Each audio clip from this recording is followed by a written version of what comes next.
Welcome, golf fans, pursuers of knowledge and the almighty dollar. This is your golf guru bringing you the Waste Management Phoenix Open. This is my DFS core play show, along with giving you my fades. And this is kind of focused on the GPP large money game. Of course, you could use these in a cash game, but I'm going to be focusing this information and these picks, of course, on the larger games. With that said, we are going to go through all the players from 7,000 and up. And out of that, I'm going to give you the guys that I'm going with and summarize that for you.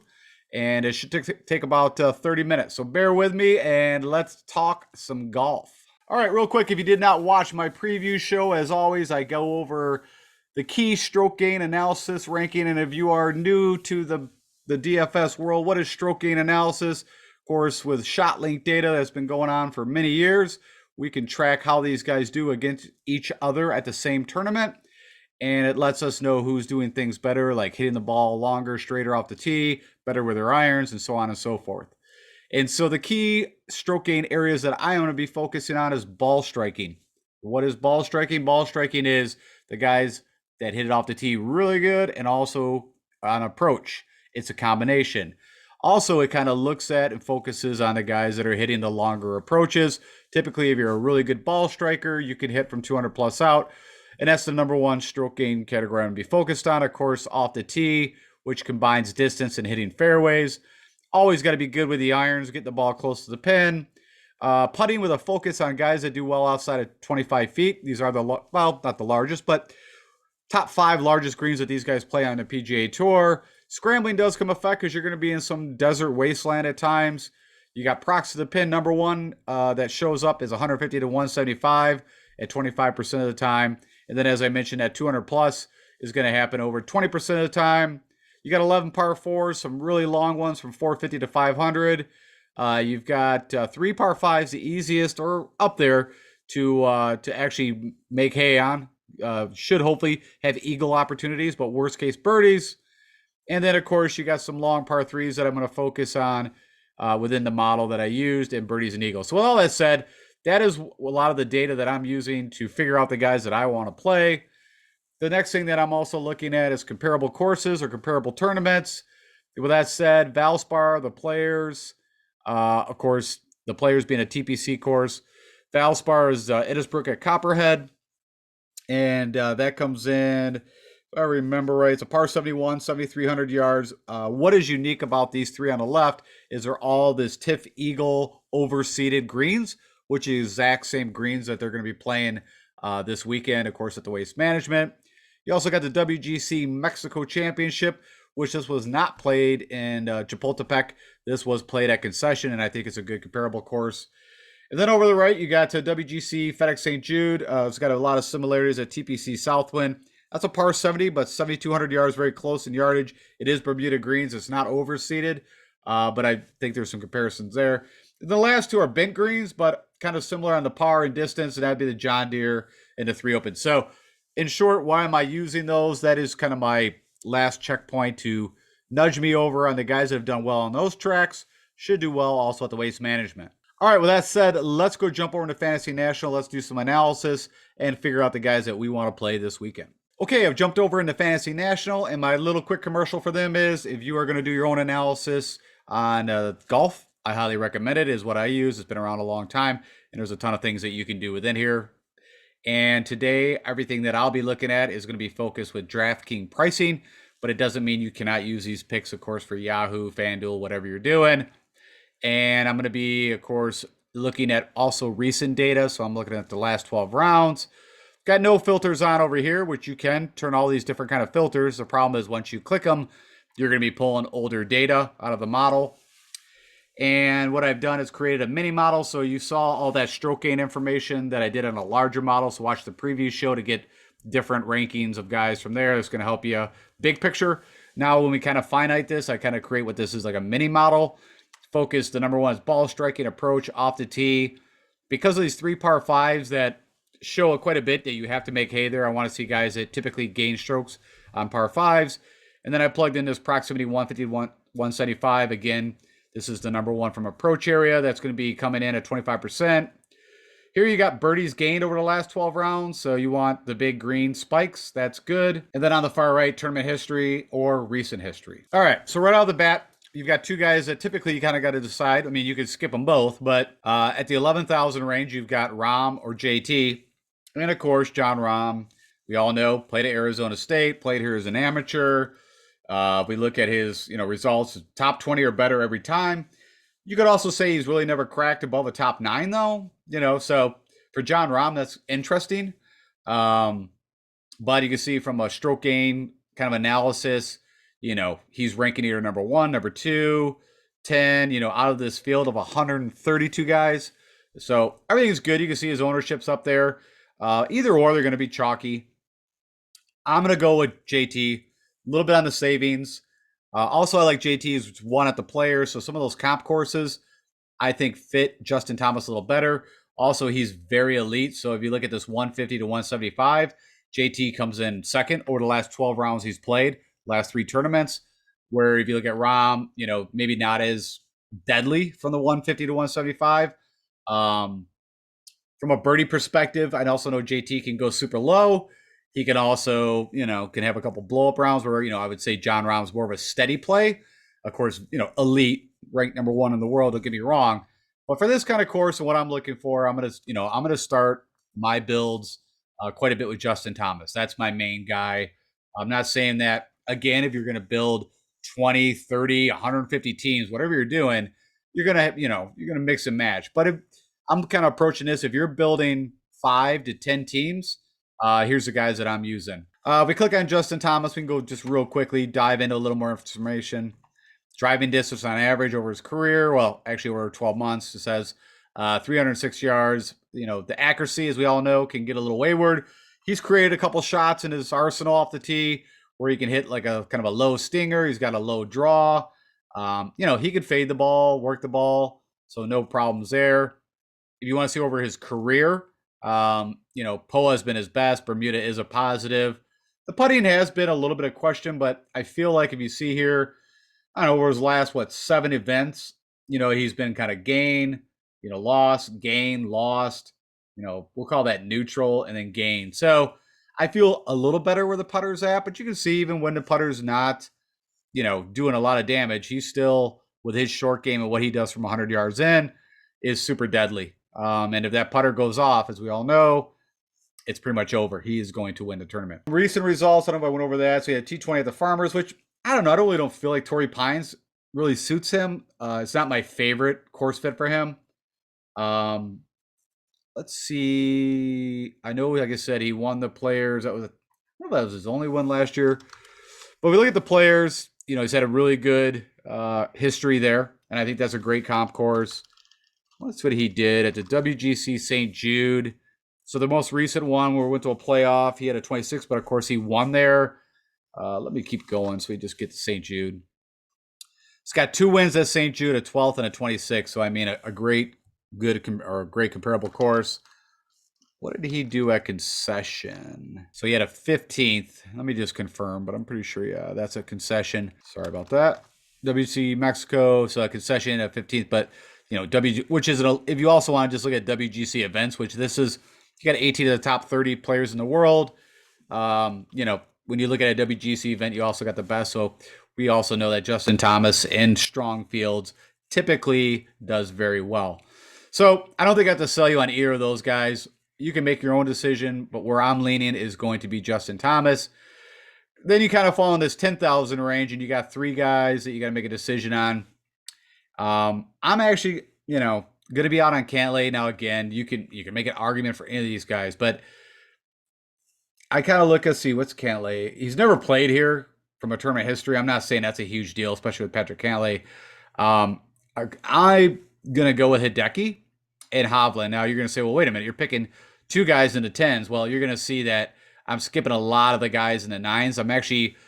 So it's kind of heavy loaded. I like the guys at the very top, we'll say, and I like the guys in the lower 7,000s. And I'm not as excited about the guys in the 8s and 9s. That's just the way that I'm seeing it, the way that I'm building. I'll also state that I'm going with the narrative or whatever the theory or my own personal feelings that this course suits really good ball strikers, and you don't have to be a very good putter, right? Hideki's won here multiple times. You've also got Kyle Stanley, who's the worst putter ever on the PGA Tour, who's even got a win here. I mean, you can kind of go through now. I've mentioned, of course, Webb Simpson's won here when he was putting really well. Webb, I don't think, is putting nearly what he used to. But all I'm getting to is I'm going with guys, so I'm focused on the best ball strikers and not so much concerned about what they can do with the putter because it's shown here that these are amazing greens and you're putting outside. And I feel like guys that don't putt as well putt better when they're putting from a longer distance because they don't have all the thought process and the worry of making it, right? And I've seen this with like the Corey Connors and the Schefflers, Hideki, who won at the Masters now. That was pretty crazy unique, to be honest. And I also feel like Hideki's putting has really, on the late, been very good compared to where Hideki used to be. Hopefully that trend stays. But I'll also give you the little heads up. Whenever I'm on Hideki, it typically never works out. So when I don't have Hideki, he does well. And when I'm not on Hideki, he does it. But everything, of course, here, he's going to be chalky because of his course history. He's back-to-back winner, 2016 and 17. He had this withdrawal in 2018. He played one round. I think I was listening to somebody and they were like, oh, he was winning the tournament. No, he played one round, shot a 69 and withdrew due to, I don't know if it was back or hand. I forgot now. But, you could technically say what he had been conditioned, but it was one freaking round. So you can't really go up. But you can see a 15 to 16 to 42. He's been, won the Sony. He won the Zozo. He crushed me at the Sony with Russ Henley. That's probably also. And then, I had a T30 at Farmers, so you could kind of say, but of course, I think this course fits Hideki really well. And then the simplest, again, distance. He's got the, accuracy and distance. Sometimes he'll get the snappies, what I call is the hook. He'll start, if you start to see Hideki hooking the driver, be nervous because it typically stays with him and it's not going to be a very good weekend. So all you can hope for is that Mr. Snappy does not show up. But you can see he's been pretty elite as of late. You can see a little falter here in the fall. But if we go look at where he's done some of his best work, of course, the waste management twice, I already mentioned. There's the St. Jude, and that's probably a bit of it too for me. I had Sam Burns money for him to win that tournament. And let me think about this. Yeah, it was Hideki, Answer, and Burns in the playoff. Answer had I think he had like a 6-foot putt, made it, and it was on the exact same line as Sam Burns. So Sam Burns got to read it. Burns had a 4-foot on the same line and missed it to go into extra holes. And of course, Hideki almost holed a long one and missed it. Or he that ended the tournament too. Long story short, I think these guys, those kind of guys are the guys that I'm looking at. So I'm on Hideki.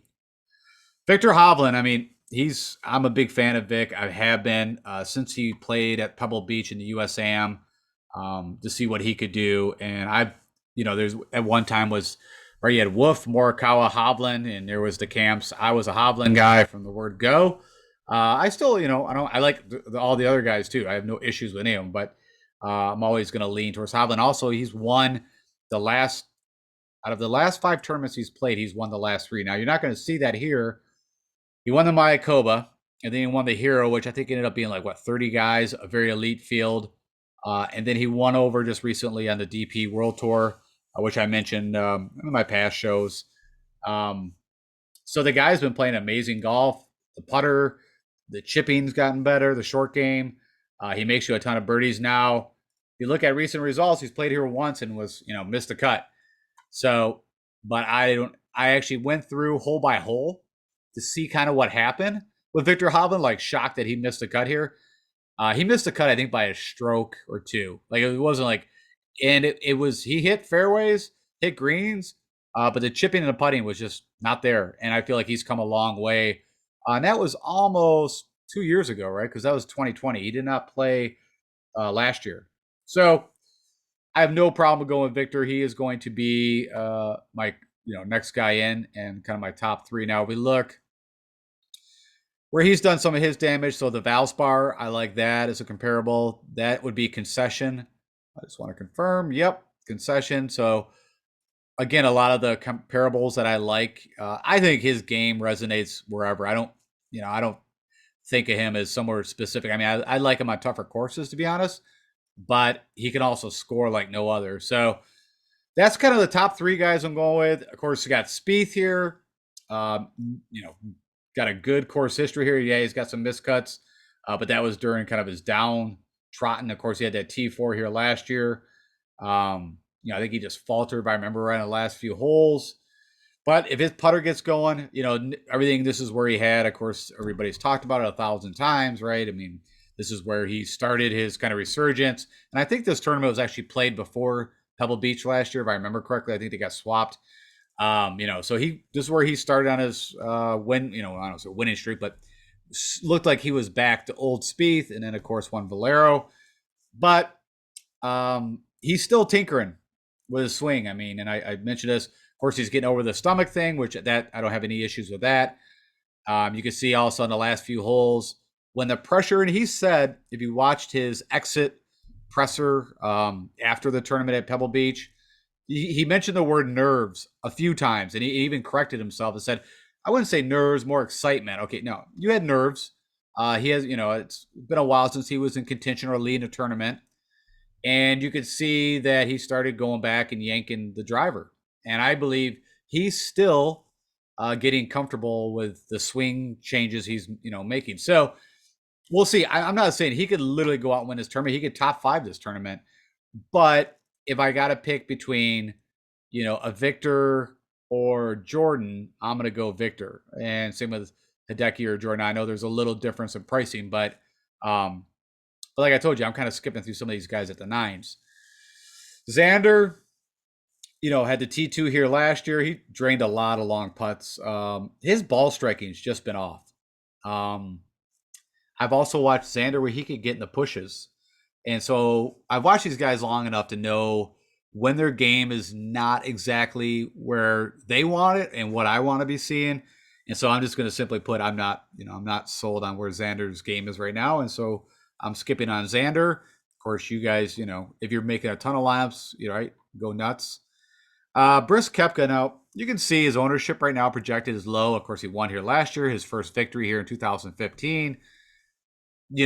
If I've always said this, I think mentally strong, there's nobody like him except, Tiger. I feel like when he mentally is involved and invested in something, watch out. Now, of course, he's physically got to be able to do what he does.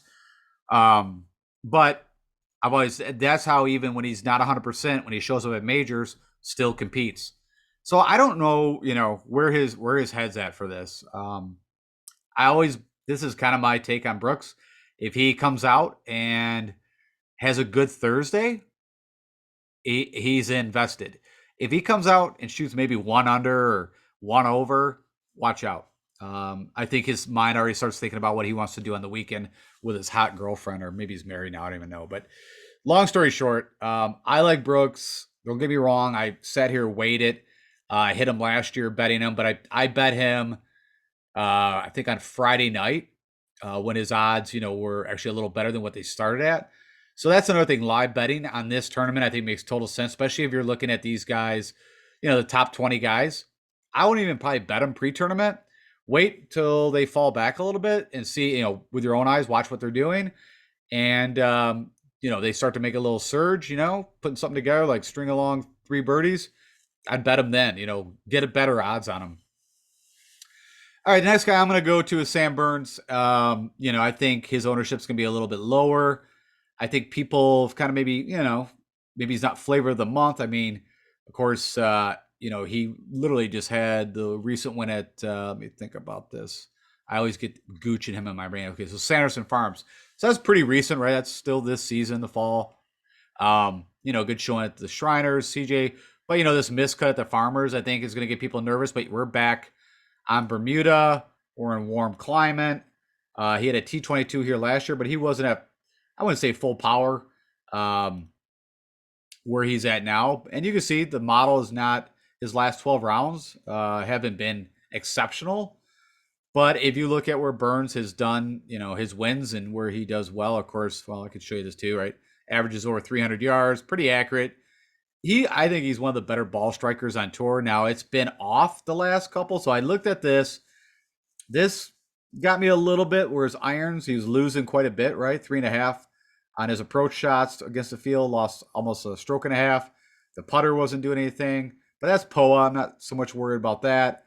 Um, but I think he might also. I don't know. I think I trust his game and know what he can do when he's on, and he's also Bermuda, so he's won at the Valspar, which I think is a great comparable course. Um, let's see where else. The Houston Opens, 3M. The Houston Open is just Bermuda. That's the reason why I said that. And what did he do? Of course, the WGC St. Jude. I already mentioned that. The playoff. Was he at concession? He did not play at concession. So, anyways, I'm on Burns. He's kind of one of my plays I feel like could be a little, I mean, right now it's not saying as much, but a little contrarian, I guess I'd say. Daniel Berger, and I mentioned this last week, right? I think I was one of the first. It's funny, I hear guys, other analysts now talking about, but, when I watched the press conference, right when it came out, no one asked a question. And it was an 8-minute press conference. So I heard some guys say, oh, it was a 30-minute conference or presser, and no one asked a question. It was 8 minutes long. And yes, it was ridiculous that these guys that are in the media, but these guys, I think I watch and follow golf way more than some of these guys that come to those media pressers. I mean, you've got guys that are coming there that are from like the hotels, like, or from marketing or from the area. Like they're not like super golf fan 101. So all I'm saying is I don't hold them responsible. It would be nice if there was somebody from the PGA where their job was to, follow this and, I mean, just update just some. I mean, betting's a big thing on golf now. It has been. So it's kind of odd. I know they're independent contractors and, whatever, but I don't know. Long story short, I'm out on Burns or Berger, and I don't even know how great I feel like. I mean, it is a shorter course.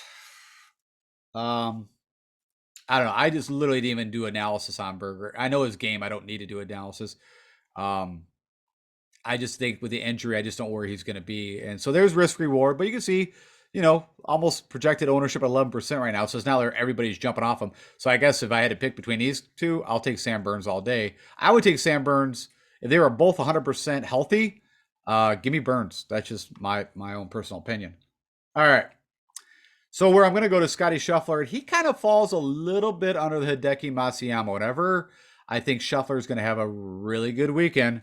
It typically does not go that way. I think the last time I was all over him was, of course, Texas. He's from Texas. It was probably the Valero. Let me go see that. I want to know now. I feel like that he literally missed a cut. He did not do what I was hoping. Yeah, so he had a 54th at Valero, which that struck me. But let's go back. All right, so you can see model ranked 7th. He's firing green on everything that I want over his last 12 rounds. You can say his recent form is I mean, his best last show was the Houston Open. But, respectable. He had that T7 here last year. And again, this is falling under. I like Scheffler putting outside of 10 feet, and I like Scheffler tee to green. He's super streaky. He can rattle off 4 birdies in a row, and then he can go do a double bogey. I mean, that's typically to the putters. So I'm on Scotty. I don't know if there's really going to be a whole lot. I mean, same, got the pop off the bat. Pretty accurate. He hits that fade. Very, usually went long as that fade's working, he's good to go. Kind of a mixed bag. Here's concession. So he had a 5th place at concession. So I was just looking at the comparable courses. Of course, there's the waste management. I just honestly feel like there's WGC St. Jude at 14. So I really feel like this is a good spot where he could get his first PGA win. That's so redundant. I'm sure we say that like every tournament, but really kind of hoping this could be the one. Bubba Watson, right? I mean, crazy historical history here. He just had that, 2nd place finish behind HV3 on the Asian Tour. So I think he's I got to see Bubba Watson first. Bubba is super streaky on all fronts with the putter, with what can be going on off the tee. So I haven't put eyes on him. The last tournament that he was here, trying to remember for the FedEx Cup, the Northern Trust where he missed the cut. So, I mean, literally in his game, you could see was trending down at this point. But who knows? I mean, he could be super psyched and ready to rock. But I gotta see it. I don't care what anything. I don't care what he did across the seas against a decent field. I'm gonna pass. I'm Bubba. Tony Finau really falls into the mold that I'm looking for. Elite ball striker. Oh, and side note, I did check the weather, and on Saturday there's going to be a bit of wind. I think around average blow around 15 miles an hour. Now it's not crazy winds, but there's going to be. I mean, again, and that's quite a few days out at this point. I mentioned that because when I look at Tony, he rates out very well in windy conditions. Of course, Scotty Scheffler does too. And I guess, like I said, if I had to pick, if you want to, Finau or Scheffler, I'm going Scheffler. Finau is just maybe I'm a little sour because I won and done him and he missed the cut at the Farmers where he's uh, done amazing. His game has just been off, even though it shows here from a ball striking he's been great, but his putter has been just horrific. Same thing, hits a 300 on average. Not as accurate off the tee. You can see Bermuda over his career is his worst putting surface. And this is what I'm talking about. I mean, I just want to puke in my mouth when I just see what he's been doing with the putter. Lose 3 strokes, lost 2, lost 3, lost 6, lost 4. Now he gained at the Amex. I will say 2 strokes. We'll give him the benefit, but still didn't do a whole lot from scoring. And I think he switched his grip and his putter like 58 times recently. So I'm off. Louis Oosthuizen, I'm a big Louis fan. Was all over him last year. How he was getting a bit of what he was doing done was with the putter.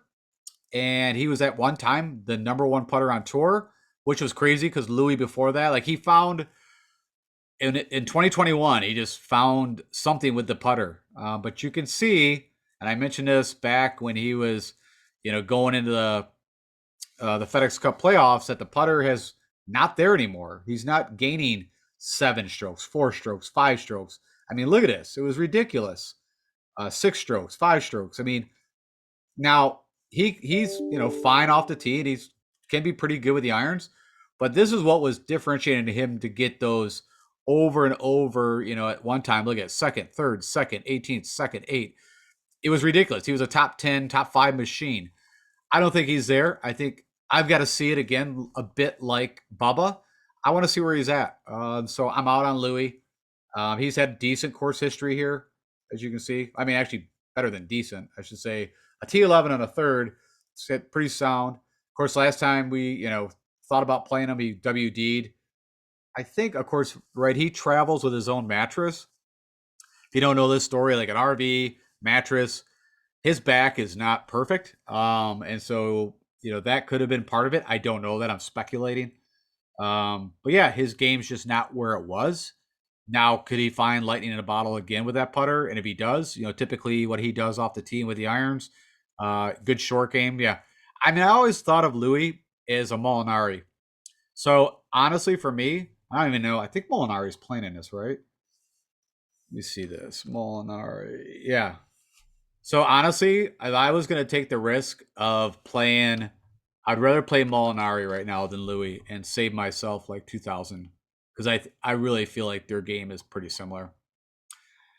You might not agree with that, but that's just I've watched the golf a long time, and like I said, when they're both at their prime, I don't see a $2,000 almost difference. Fitzpatrick, he doesn't score enough for me. Had a pretty good showing at Pebble Beach. I don't know if you guys got to watch his first 6, 7 holes. He hooked everything. I've never seen such a thing. I mean, almost like hooking everything out of bounds.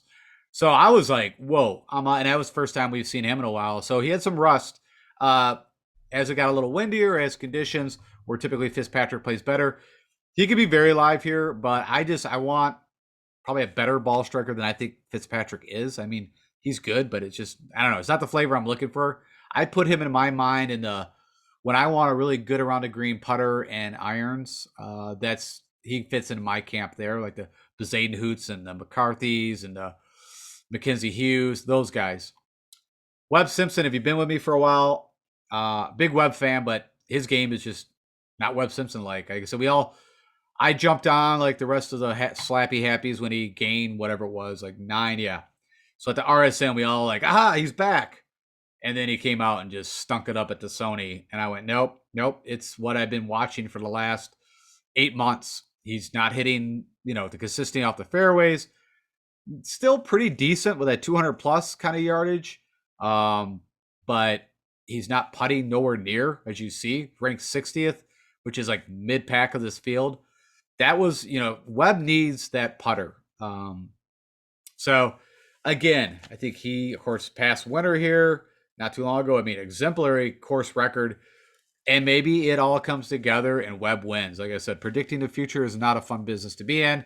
But everything that I'm seeing, and of course, a lot of what we do here is off what we're seeing in historical data. But again, we're trying to predict what is going to happen. These guys don't know what is going to happen. So for everything I know, I'm off. I'm going to take a different risk, and I'm going to go to Adam Scott. And I say a risk because Adam Scott's game has gotten better. And I mentioned, I think, on the preview show to you guys, he's played 2 events, I think, back-to-back over on the DP World Tour.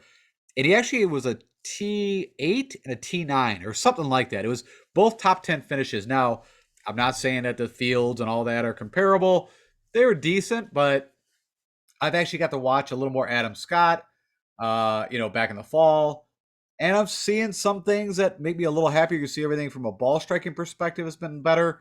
There was a while there where Adam Scott didn't know where his driver was going, which was rare that he was off the tee struggling that bad, but you see that's come back. And he's just got a crazy hot putter. What I mean by that is it is streaky. It is either I'm missing 4-footers or I'm draining everything from 30 feet. So that's kind of what I'm looking for. Is I'm looking for those guys that can get super streaky, and so can Webb. I mean, you could say, well, Webb can do it too, but I'm a little more excited right now about Adam Scott. I'm a little off on Webb. I'm not going to play Webb. And I think I mentioned this after I think I might have picked him at the Sony and he did what he did. I just say, you know what? I'm off Webb until he shows me 3 tournaments in a row that I need to be focused on him again. Seamus Power, I'm not leaving him. Like, I know some people are going to freak out. You can see, though, I think he leads everybody in this field on birdies gained over the last month. So the guy can, of course, make a crap load of birdies. I've said he is really good on all facets of the game. I mean, you can see this 150. He's not been at 150, 175. Hasn't been as good, but of course, recent form we know is great. He's played here once and missed cut. That was back in 2019. And when I pull with Seamus, you're just not going to get a lot of the comparable course thing that you're going to want to see. Of course, Reddy had a win that kind of kicked all this off. RSM, he's done well, more of the shorter tracks. But, I mean, this is a short track, 7,200 yards. So I think it's a good fit for him. And I'm not going to jump off right now. I'm kind of hoping that projected ownership, I hope it ends up around 5%, that a lot of people are soured about, that, he should have won the tournament and then didn't. Corey Connors really fits the mold that I was looking at. And he was on the pick list. And he also, I've told you guys, if you've been with me a little while, that he actually does typically do very well putting on Bermuda.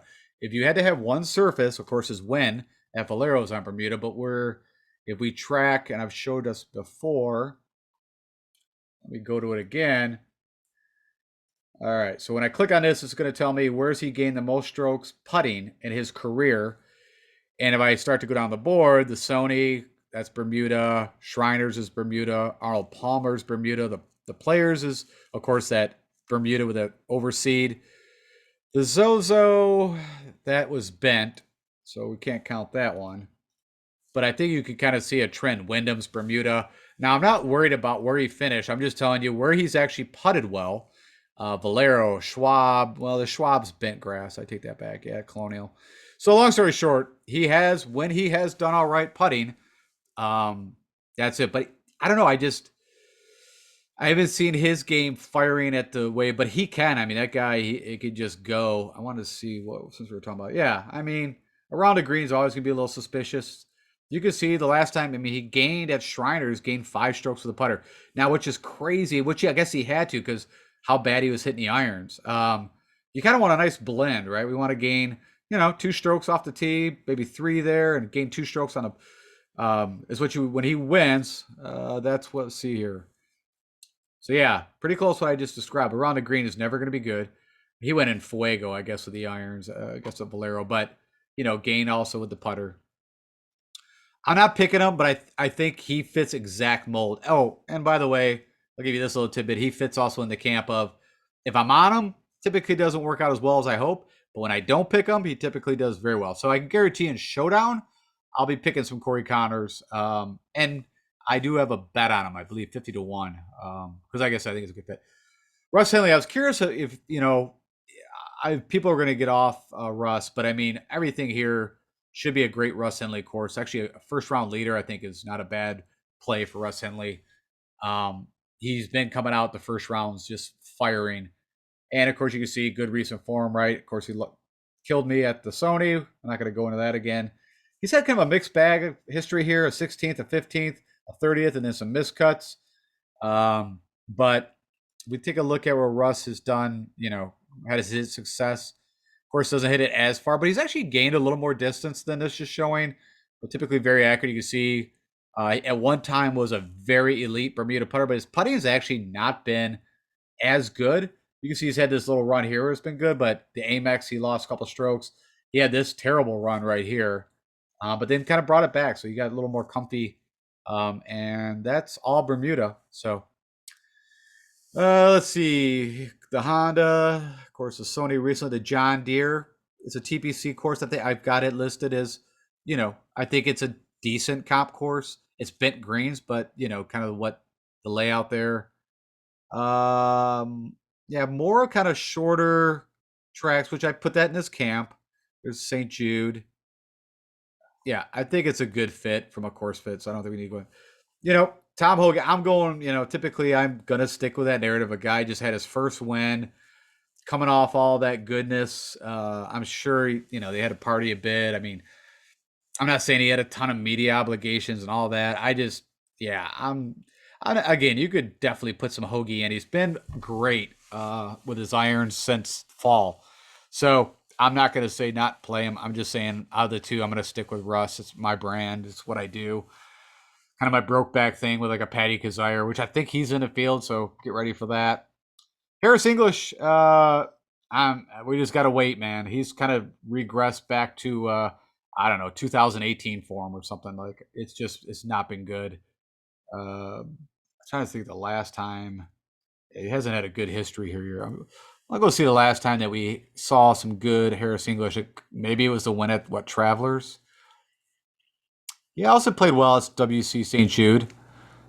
He's an interesting play. Like when that guy is feeling it, man. It seems like the putter's been kind of off and on lately. Where typically he's was one of the better putters out there. So it could flick with a switch with Harris. I mean, he's a good he's a good player. Just right lately, it's just not been there. So if you want to be contrarian or differentiate, I might plug him in a few lineups just to get off the chalk. Abraham Answer, I already told you guys I bet him at 55-1. I really thought long and hard about making him one of my top picks in my core plays, but can't do it. I need to see some from him. I think, like I said, I'll bet him. You're getting good odds because, of course, he won the WGC St. Jude. I already mentioned that. This should be a great fit for him, but his irons have been so off. The putter has always been kind of back and forth, but let's see what he's done. I want to go dive a little more, just real quick off the tee. You see on bent, it's where he has, done well. So this was kind of interesting. Well, he's never going to gain a lot off the tee because he doesn't hit it far, but he's usually very accurate. Just wanted to see. But yeah, the irons have been kind of off and on, and the putter is really what's been hurting him. But he gets that putter back. He gets the irons a little more dialed. I think Billy Horschel, actually, for me in my mind, I think he'd be a good play here. I just decided not, but I'm going to play him again just to be a little contrarian in some of these bills, but he's not one of my main picks. But I mean, I think he had a top, let me see at the WGC. I think he came in like third. Let me find it right here. He came in second at WGC, that concession that I like. Of course, he won the Dell match play, which is not in here.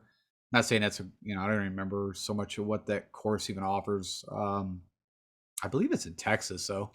The Wyndham. I mean, it's kind of funny. If you get to watch a bit of Billy Horschel, I think he's the luckiest golfer I've ever seen. Like, sometimes his score will throw you off because he's making like chipping in from 40 yards, or he'll look like he's dead to rights, going to double bogey a hole, and literally he'll just like luck sack it out into like a birdie or something. Like, but I'm a Billy Ho kind of fan. I'm not gonna lie. I like his game. You can see this isn't pretty. He's not one of my picks, but you know he's been kind of showing back and forth. So for 7,900, I don't know. I might spring him in. I'm curious how many people is going to play HV3. I'm throwing HV3 right in with the Hoagie. Just got your second win ever worldwide. I think on my previous show I might have said PGA, which of course is not PGA. It was the Asian Tour. He won the Australian, I believe, 2016. Um, he fits the mold, man. I mean, what has he done here? Yeah, pretty good history. T13, a T10, a T38. Of course, he's got the win he's coming off, but I'm guessing they probably chartered a flight for these guys. So I'm a little bit not too excited about playing some of the guys that are traveling back. More with HV3, I'm just like the best I've ever seen a guy do is come in second at RBC Heritage, which was shocking because that course was not the course I'd picture him having his best finish on the PGA Tour, but it happened. He went in Fuego with the putter like he's done recently. And he actually, let me go click on him. The putter, funny enough, has had some really bright spots lately. So back at the FedEx at the Northern, he gained almost 5 strokes, gained 5 strokes at Fort Net, gained 6 strokes at Sanderson. So the days of, of us, me putting him in the bucket of great ball striker, terrible putter is kind of starting to fall a little bit out. I mean, you can see where I'm talking about, like right here. I mean, there's a streak back in the 2020 area. So, I'm not saying he could do very well here. It fits him, but I'm going to go with the typical, hey, you just came off a win. You're traveling across seas. And I'm going to kind of fade HV3. And I'm going to go to Taylor Gooch. And I don't think I've heard a word on the media side or any of the other analysts talk about Taylor Gooch. But, it's not that long ago that he was the hot brand of the play. He was the number one. I think in some of these tournaments, he was like one of the most expensive guys. He's down to 7,800 now. He's one of the best ball strikers out there. I think it's the putter that can kind of get him, but the RSM, when he had his, first victory, that's Bermuda. Also, I think this is going to get people off him, a couple miscuts at TC. He has not done well here. But if we go look at where he has done well, and let's see here. That's a couple of Bermuda tracks. Funny enough, I've always said it's either the tougher tracks with him or, let me see here. I want to go look at some of the TPC courses. So I think it's the Players. There's a reason why. Yeah, okay. So the Players most recently this past March, he had a 5th place, and I think that's a really good comparable course. So I think Gooch, a bit like Burns, I've always thought they were similar. I had a lot of similar traits. Let me click off this and go to date. That, it's going to be this guy right here, the putter for him. When he had the win, right, he gained 5 strokes, and see how many times he's ever done that. So he lit it up at the Rocket. That's Bent Greens, Wells Fargo. I'm pretty sure let me think. That's Quail. Is that Bermuda? It is Bermuda, par 71, but it's a little bigger boy track. The Houston's Bermuda. I don't know which Northern Trust that is. At TPC Boston.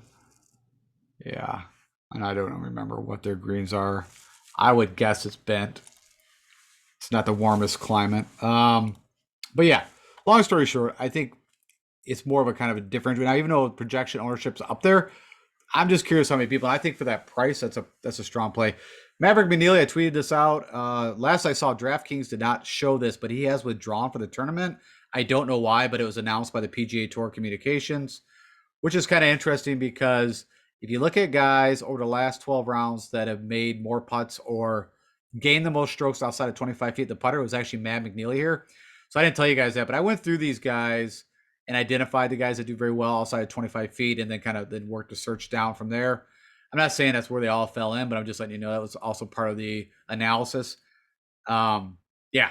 So just to let you know, Matt McNeely's out, so there's no reason to talk about him. And of course, I played him last week and one and done, and he got me like, I don't know, I think it was like 30. He won like 30 or 40 grand. It's amazing when these guys make the cut. If you're not like top 10, like what you make earnings wise is not a whole lot.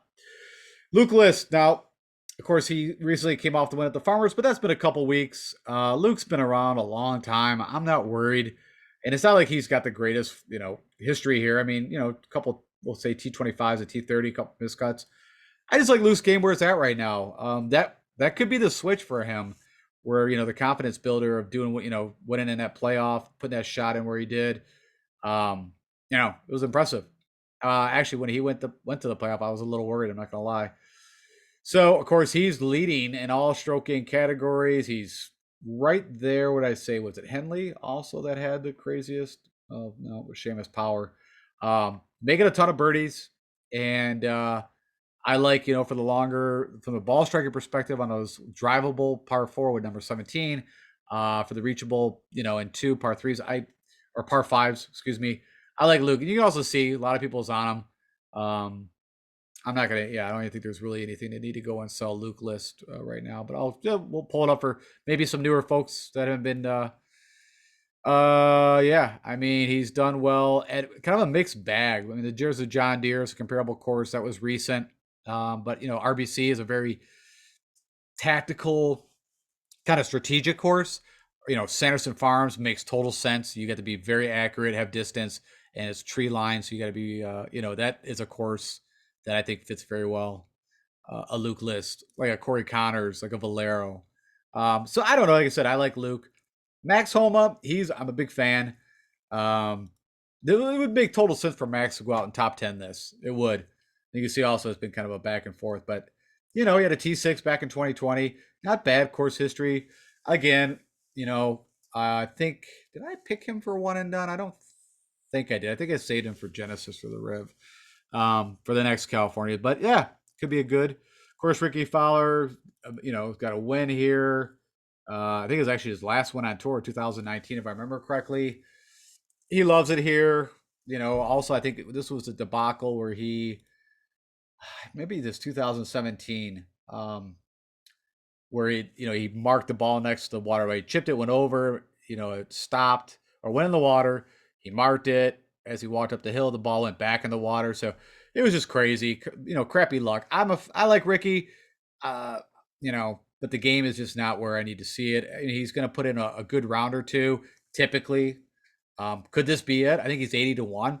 I would bet rather if you really want to play Ricky, I would recommend put a bet on him. Top 10. Put a top 10 bet on him and see where it shakes out. But no on Ricky. I'd rather go with someone that, could literally miss the cut and shoot like 80 over, or could win this thing outright and just scores nuts. And that's Siwoo Kim. Of course, he, one of the players, which is a great fit here. He's actually this is about as steady, consistent, good golf performance that you're going to see out of Siwoo Kim. I mean, let me go pull up. Let's take a look at Siwoo. One of the better ball strikers, typically, can be a horrific putter, but as you see, 3 out of his last 4 events, he's gained with the putter, which is crazy. But if you kind of follow if you look at these positions, right? So like I said, pretty steady for Siwoo, 18, 23rd, like last 6 rounds, great. Typically, this is more what you see with Siwoo. Miscut, 8th, 11th, 29th. Miscut, 2nd, 65th. Miscut. Like, typically, he's a great bet because it's either miscut or win. Right? He had to win at the Amex not that long ago, too. So, I'm all over Siwoo. I'm looking for guys, great ball strikers that can just go super crazy nuclear hot. That's what he could do. Andrew Putnam was on him last week. Again, I maybe it's a little bit of where I put these guys in my brain in camps. He's in my approach short game putting when I need that. But Andrew Putnam, what has he done? I think he had a T7 here last year. So no reason you can't play him. Just not my brand this week for me. I'm on Killer Keith. Has been playing pretty good golf for Killer Keith. A little bit like Siwoo. A 12th, a 7th, a 12th, a 41st. Really hasn't had the best course history here.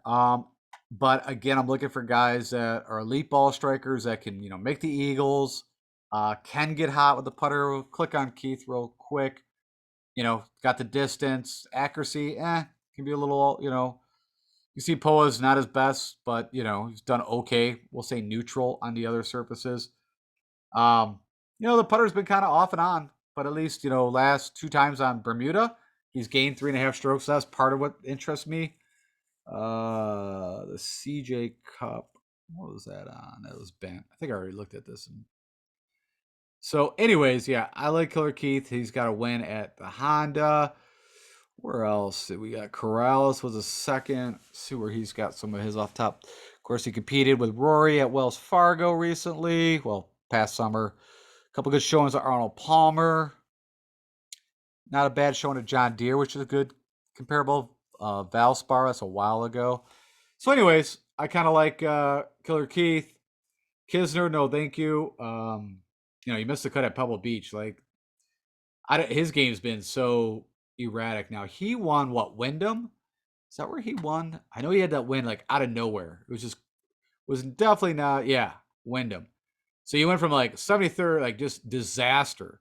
So there's golf in a nutshell. Miscut, 66 miscut, win.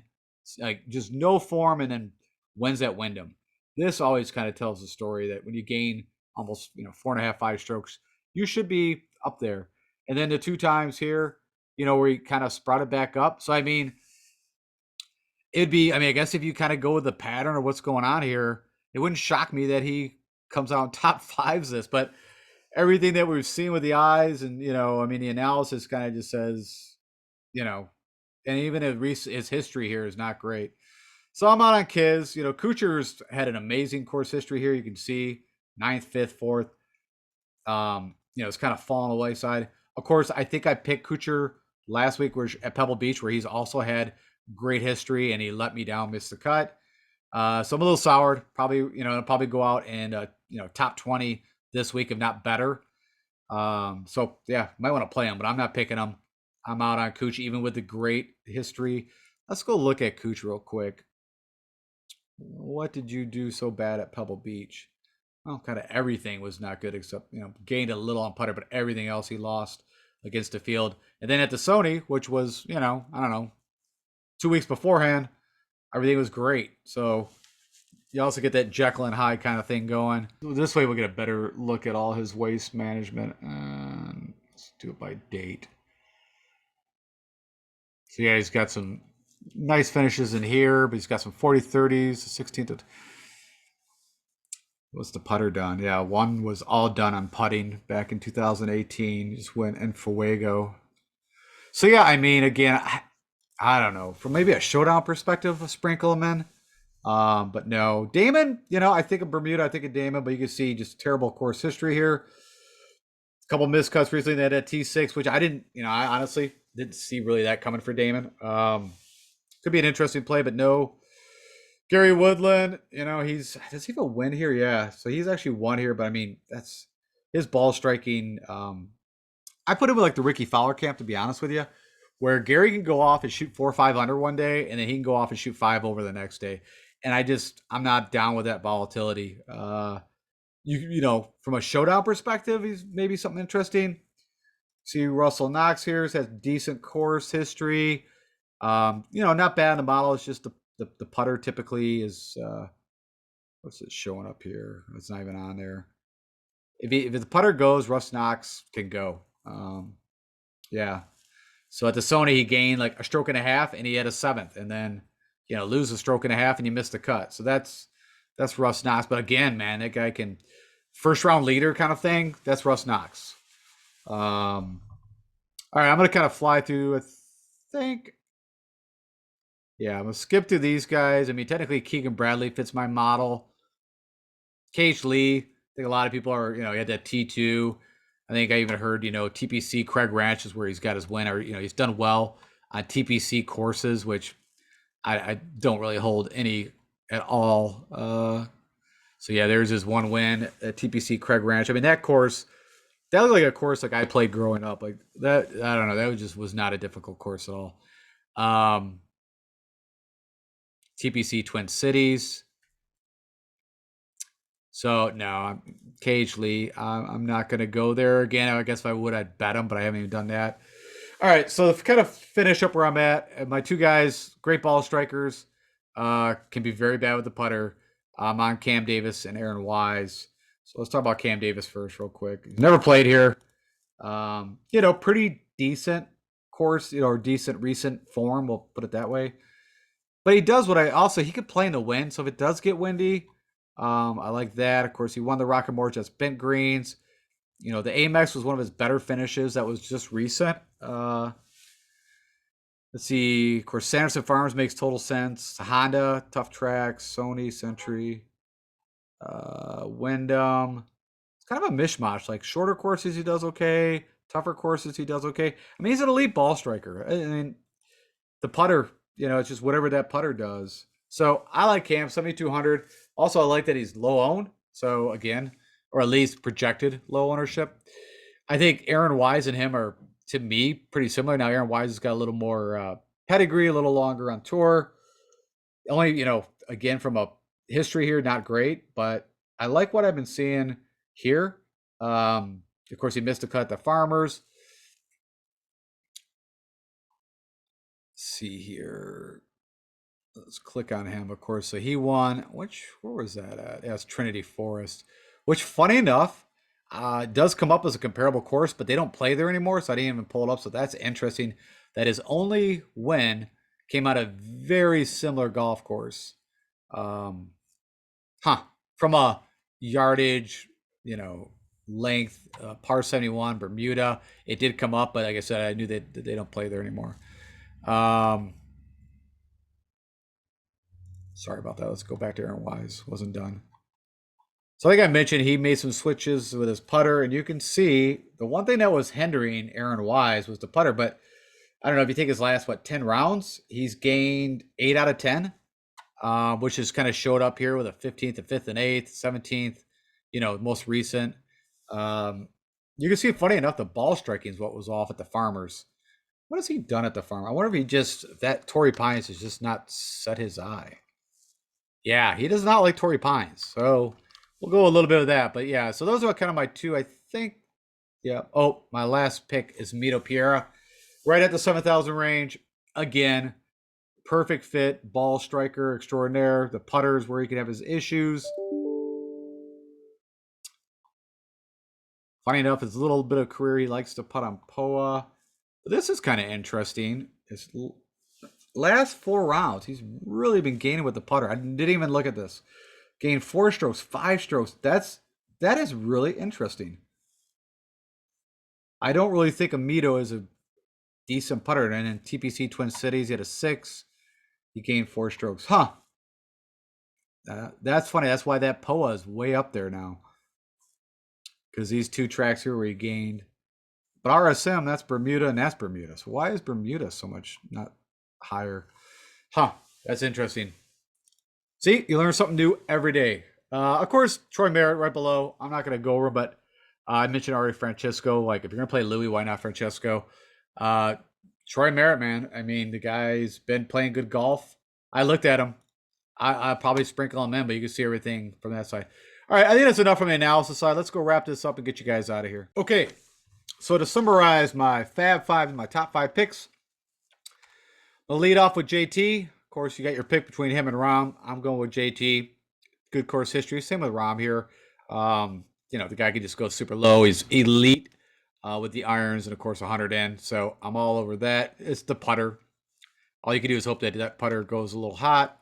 Hideki, same thing, right? I mean, elite tee to green, won here twice back to back. He's had a couple wins here recently. I'm probably going to play him in one and done. So, and I told you guys, I get this guy wrong. So if you actually, probably the smart move would be fade Hideki. But I'm putting him. I'm going to build my lineups with him, and probably just, you know, go down on fire. Sammy Burns, like I said, I kind of felt like people might get a little off him. He's, you know, hasn't played the greatest just very recently, but I mean, I think if you're smart, you know, this, you know, great ball strikers, Bermuda, you got to play Burns. Victor Hovland, like I said, won 3 out of his last 5 tournaments he's played. So I don't know if there's any more said. And Scotty Scheffler, I think, you know, I said it's a great fit for him. He had, what, a T7 here last year. Good place for him to get his first win. It's just the putter. And what I like about it is that, I swear, like I said, he putts better outside of 10 feet than he does within 10 feet. All right, next 5. Adam Scott. I haven't picked Adam Scott in a while. So we'll see how this goes. But like I said, he's got those two top 10 finishes recently across the pond. And, you know, I think he could do very well. I think I don't remember if he's actually played here or not before. I'm pretty sure he has, but maybe this is his first. I forgot.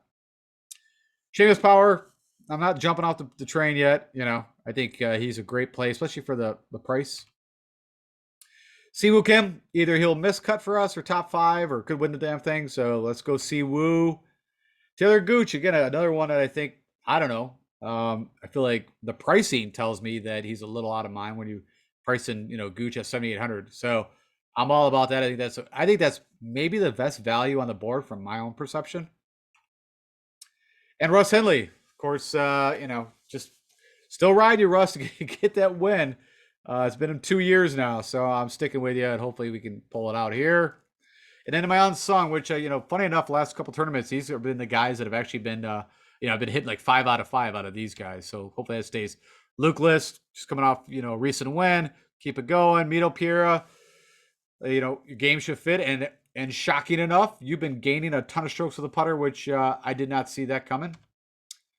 Error-wise, we need just, you know, amazing ball striker and keep the putter or get the putter going. And Killer Keith, he pops, you know, can get super crazy hot. So hopefully, again, on that ball striking theme. And then last but not least, of course, Cam Davis, amazing ball striker. And, you know, I'm looking for the guys, honestly, that are going to get the Eagles on the par 5s, have the opportunities, and, you know, can be super streaky. All right, well, that said, that is my top 15 plays. You also got kind of my phase as we were talking through that. Again, as always, do me the honor of clicking that like button. Share this with anybody else that you think might find it interesting. And if you've not subscribed, as mentioned, we just got over the 1,000 hurdle and got to keep it building. So if you do me the favor of click that subscribe button, no skin off your back. And I can help you if you follow Twitter. I will give you guys all the latest and greatest that I see coming down the pipe. Make sure you don't get that WD on your lineup or whatever it is. So follow me on Twitter. I keep a very close eye on that. All right. Excited, as I mentioned, my favorite tournament that is not a major is Party Time. And, of course, we got the Super Bowl. So very exciting weekend coming up and looking to nail this thing and keep the hot streak going. So stay with me. Tomorrow I will put out ownership projections, my top value plays. These are, when I say value plays, I'm giving you my top guys that are in the 7,000 range and below, so the cellar dwellers. I'm going to wade through those guys, give you my best plays there. What else I'm going to give you? Weather, anything from press releases. Oh, and one and done. I'll give you my top 5 guys to play for one and done, and I'll let you, you know, right now I'm kind of leaning towards a decky, but that might change. I don't know. Might second talk myself out of it. All right, guys. Talk to you later.